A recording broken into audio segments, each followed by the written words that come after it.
अस्सलाम वालेकुम वीवर। जोड़ों का दर्द, सूजन, सख्ती और चलने फिरने में मुश्किल ये सिर्फ आम दर्द नहीं बल्कि रूमाटाइड आर्थराइटिस हो सकता है, जो कि एक खुदकार ऑटो इम्यून बीमारी है जिसमें हमारा मदाफ़ती निज़ाम यानी कि इम्यून सिस्टम खुद ही अपने जोड़ों पर हमला कर देता है।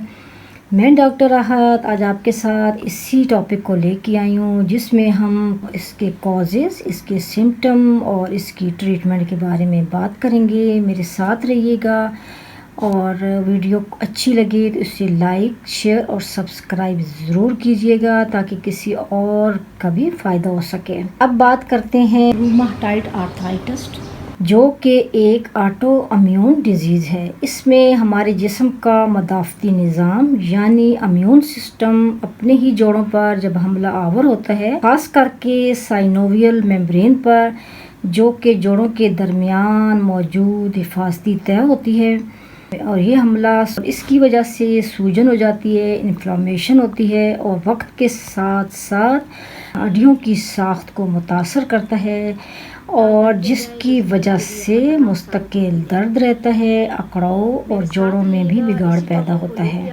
और शुरू में जब ये बीमारी स्टार्ट होती है तो हाथों की उंगलियों, कलाइयों और घुटनों में हल्की सूजन, सख्ती और ख़ास तौर पर सुबह के वक्त अकड़ाव ज़्यादा होता है। कप उठाना, खाने का चमचा पकड़ना भी मुश्किल हो जाता है। इसकी वजह से पूरा निज़ाम मुतासर हो जाता है, और अगर वक्त पर इलाज ना किया जाए तो ये बीमारी जोड़ों की शक्ल भी ख़राब करती है और चलना फिरना, हरकत करना भी मुश्किल हो जाता है, और मरीज़ रोज़मर्रा के कामकाज के लिए दूसरों का सहारा लेने पर मजबूर हो जाता है। और उस वक़्त फिर जब दिल टूटता है तो इलाज ज़रूरी हो जाता है, और अगर आप वक्त पर इलाज करेंगे तो शफा भी मुमकिन है। आर्थराइटिस को सिर्फ दर्द की बीमारी समझना गलत है। ये एक मुकम्मल ऑटो इम्यून डिसऑर्डर है, जिसके लिए हमें जिस्मानी तौर पर, जज्बाती तौर पर और अपनी ग़िज़ा से इसका बर वक्त इलाज करना बहुत ज़रूरी है। टेस्ट भी बहुत ज़रूरी होते हैं। Rheumatoid arthritis factor RF test, ये खून का एक टेस्ट होता है। अगर ये पॉजिटिव हो तो डायग्नोज होती है, लेकिन बाज़ दफ़ा हेल्दी लोगों में भी ये पॉजिटिव आ जाता है। तो इसके अलावा TCP एंटीबॉडी टेस्ट होता है। ये अगर ये पॉजिटिव आए तो इससे भी पता चलता है कि पेशेंट को रूमाटाइड आर्थराइटिस है, और CRP करवाना ज़रूरी होता है। जब जोड़ों में बहुत ज़्यादा दर्द होता है तो उसमें इन्फ्लामेशन वगैरह जिससे पता चलता है। और CBC कंप्लीट ब्लड काउंट जिसको कहते हैं, ये खून की कमी या कि देखने के लिए कि एनीमिक तो नहीं है पेशेंट, और इसके अलावा वाइट सेल्स की भी क्वांटिटी देखने के लिए भी किया जाता है, क्योंकि उसी की वजह से भी इन्फ्लामेशन हो जाती है। फिर एक्सरे भी बाज़ दफ़ा करवाया जाता है। अफेक्टिव जॉइंट जो होते हैं, जैसे अगर टखने हैं, घुटने हैं, तो उनके अफेक्टिव जॉइंट्स का एक्सरे होता है, और बहुत कम है, लेकिन ये कि अल्ट्रासाउंड या MRI भी करवाया जाता है।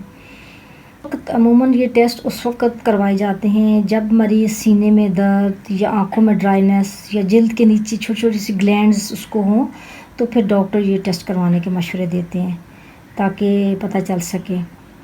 उसके बाद फिर ये है कि मेडिसिन देना या फिर ट्रीटमेंट आसान हो जाता है। जब आपके पास आप प्रॉपर तरीके से आपकी बीमारी डायग्नोज हो जाती है तो फिर ट्रीटमेंट आसानी से किया जाता है।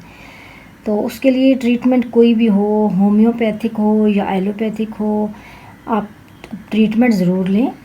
शफा हमेशा नीयत, यकीन और अमल से जुड़ी हुई होती है, क्योंकि खामोशी से दर्द को सहना शफा की राह को रोकता है।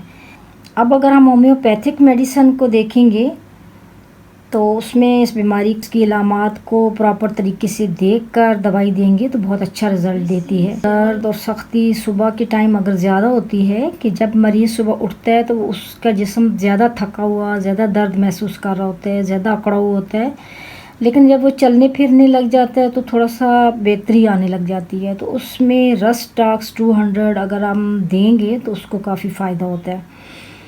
और अगर कुछ लोगों का ऐसा भी होता है कि वो जब चलने फिरने लगते हैं तो उनका दर्द बल्कि और बढ़ता है, اور جب وہ آرام کرتے ہیں تو ان کا درد میں بہتری ہوتی ہے. تو اس کے لیے برائنیو 200 میں آپ ہفتے میں 2 خوراکیں اگر لیتے ہیں تو کافی اچھا رزلٹ ہے. اور جو بہت پرانے کیسز ہو جاتے ہیں جس میں جو جیسے کہ میں نے بتائی کہ مریض کو بہت زیادہ کمزوری یا کپ کپی یا سن ہونا جیسے کوئی چیز پکڑ بھی نہیں سکتا، تو اس ٹائم پہ مریض کو اگر کوسٹیکم 200 میں آپ ویک میں 2 خوراکیں دیں گے، کہ مثال کے طور پہ اگر آپ نے سنڈے کو ایک خوراک دی ہے تو پھر آپ تھرسڈے کو ایک اور ڈوز دیں گے 200 کی، تو اس سے کافی اچھا رزلٹ آتا ہے. کیونکہ یہ 200 کی ڈوز 2 دن تک اس کا اثر رہتا ہے، 2 یا 3 دن کے بعد آپ دوائی کو دوبارہ رپیٹ کر سکتے ہیں. اور اس کے ساتھ ساتھ ہڈیوں کی طاقت کے لیے اور انفلمیشن کو فوری طور پر اگر آپ چاہتے ہیں کہ آپ کا درد میں فوراً ریلیف ہو، تو اس کے ساتھ بایو کمبینیشن 19 وہ آپ استعمال کریں، جس کی 4 گولیاں صبح، 4 گولیاں شام اور 4 گولیاں رات میں لیں. ہلکے سے وارم واٹر کے ساتھ لیں. اور کلکیریا فاس 6X میں بھی بہت اچھا رزلٹ دیتی ہے. اور اگر بربرس کیو میں بھی اگر لی جائے 10 قطرے صبح، دوپہر، شام آدھے گلاس پانی میں، تو اس کا بھی کافی اچھا رزلٹ ہے. لیکن احتیاط اور خوراک بھی اس کے ساتھ آپ کو بہت اچھی رکھنی ہوتی ہے، جیسے کہ بادی اور تیز مسالے والی چیزوں سے پرہیز کرنا چاہیے. اور اپنی خوراک میں دودھ، دہی اور گندم کا استعمال کم کرنا ہوتا ہے، کیونکہ لیکٹوز سے بھی تھوڑا سا یہ بیماری ایگریویٹ کرتی ہے. اور ہلدی، السی کے بیج، ادرک کا کہوہ بھی اگر آپ روز لیں تو کافی حد تک بہتری آ سکتی ہے. واک ضرور کریں، لیکن اپنے آپ کو تھکانے سے بچیں. اور یہ بیماری ویسے اکثر ان لوگوں میں زیادہ بڑھتی ہے جو غصہ دبا لیتے ہیں یا پھر تنہائی محسوس کر رہے ہوتے ہیں. تو اگر ایسے مریض ہوں جن کی یہ سمٹمز ہوں تو ان کے لیے اگنیشیا بہت اچھا اثر دیتی ہے، کیونکہ شفا جسم کی نہیں ہوتی، اندر کی بھی ہوتی ہے. اور وہ تب بھی ملتی ہے جب آپ سیریس ہو کر اپنا خیال رکھیں گے، اپنے سمٹم کو سمجھیں گے، ڈاکٹر کے ساتھ شیئر کریں گے اور پراپر طریقے سے اپنا ٹریٹمنٹ کریں گے تو بہت اچھا رزلٹ آتا ہے.